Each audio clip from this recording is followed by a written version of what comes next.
It's Brian Preston, the money guy. Debt is simple. Oh. So I want you, and this is, look, we've done some debt shows recently, and I mean it. You need to own your life. You're not borrowing your life. You need to own your life. So this, renting or pretending to be successful is not usually going to work out well. Yes, it might look great when you're going out to eat Friday night with that, group of friends that you met in the neighborhood. But I promise you, when you get to be 50, 60 years old, when you actually can be laid bare on who's naked in the water and didn't save for retirement like they were supposed to. Got a lot of nakedness, in today's show. But it's it really will show you. I use that Warren Buffett analogy as you can always tell who's naked when the tide goes out. Right. And I'm telling you, that happens when you're in your 50s and 60s. Yep. So go ahead and make sure you own your life, because pretending is not going to be what you want to have happen. And then, how did we ever get to the point? I want to kind of go through some examples of things that are bothering me in society right now. They're kind of ticking me off. How did we get to the point that cars can be financed for 7 to 8 years? It doesn't make any sense. I don't think if we looked at the stats, and we should have done this. Oh, I did look up some stats. Most people don't even own cars for 7 to 8 years, do they? The average car, I don't have how long people own cars. But I do know the average car loan as of October 2018, so this is not that old, 69 and a half months. That's more than 5 years. That's unbelievable. And by the way, I don't know if you guys know this, but there are like two types of assets. There are appreciable assets that get more valuable over time, and then there are depreciable assets that get less valuable over time. You know what an automobile is? It ain't this one. It goes down. So why on earth would you have a 69-month loan on something that gets less and less and less and less and less valuable through time? It's much better to sell cars than it is to buy cars. I can promise you that, because when you buy cars, the dirty secret is I had somebody tell me, I think the first year you buy a brand new car, it depreciates like 30% right in the first year. It's heartbreaking. Disgusting. So pay attention to that. Don't do, if you're not doing, and let me go ahead, you know what, I'll save it for what's important. Let me go ahead on my rant here. Stop applying for those 10% off 10% off coupons that you get for brand new store credit when you're at the checkout line. Yep. Like when you go to the home improvement store, or you go to your favorite retail store where you buy your undershirts and underwear, and they say, hey, I see that you have a $35 bill today. Would you like to get 10% off that by signing up for one of our store credit cards? The answer is no. No.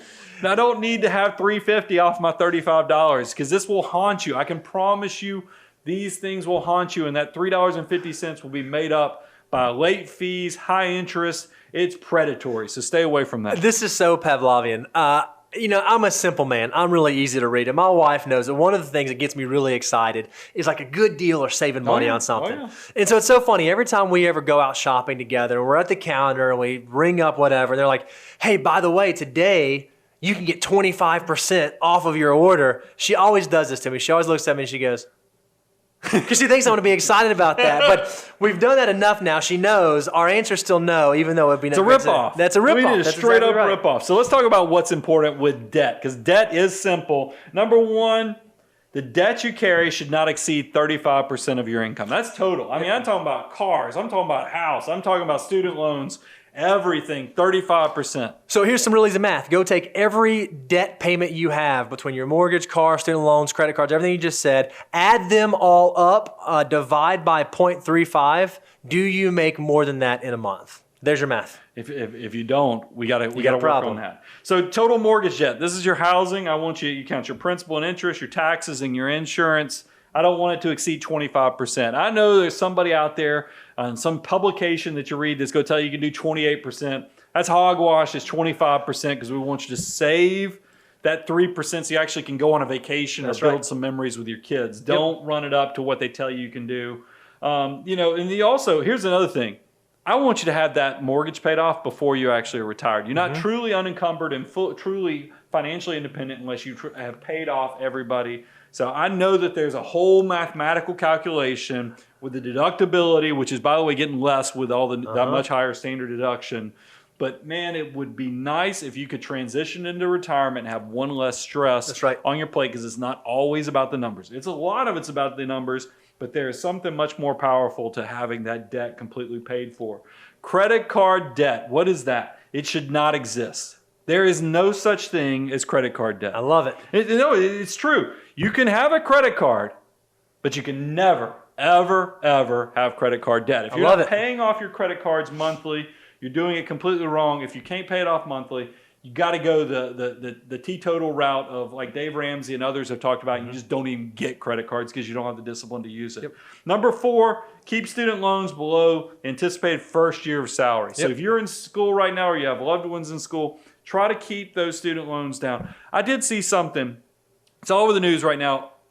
Awesome guy paid off the entire graduating class. Oh yeah, I saw this article. Student loan debt. He's a tech billionaire.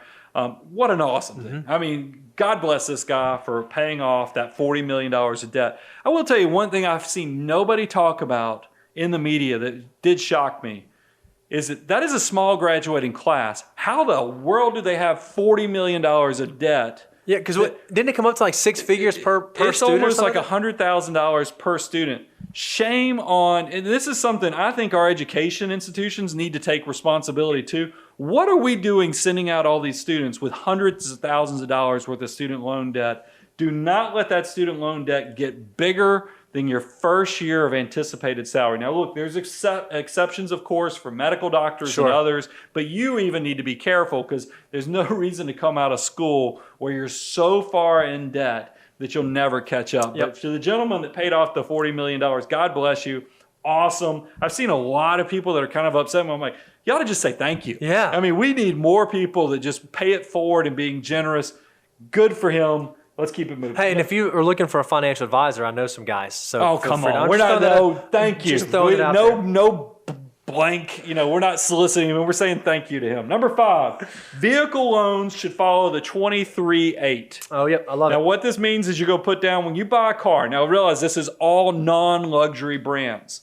All non-luxury. We're talking about, Honda, Toyota, Chevrolet, Kia. Ford, the Kia, the Hyundai, those type of things. You need to at least, I know you in the beginning when you're in your 30s especially or 20s, you can't pay cash yet. I mean, I want you to, but you just can't do it. So you need to put down 20%.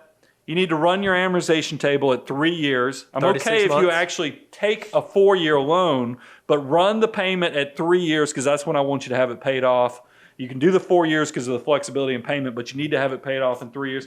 And then that should never, the 8 is that it should not be more than 8% of your total income. Now look, if you're married, that 8% should be for both of your cars. That's not 8% per car. That's 8% in total. So spend it accordingly. Love it. So that's debt. Debt is simple.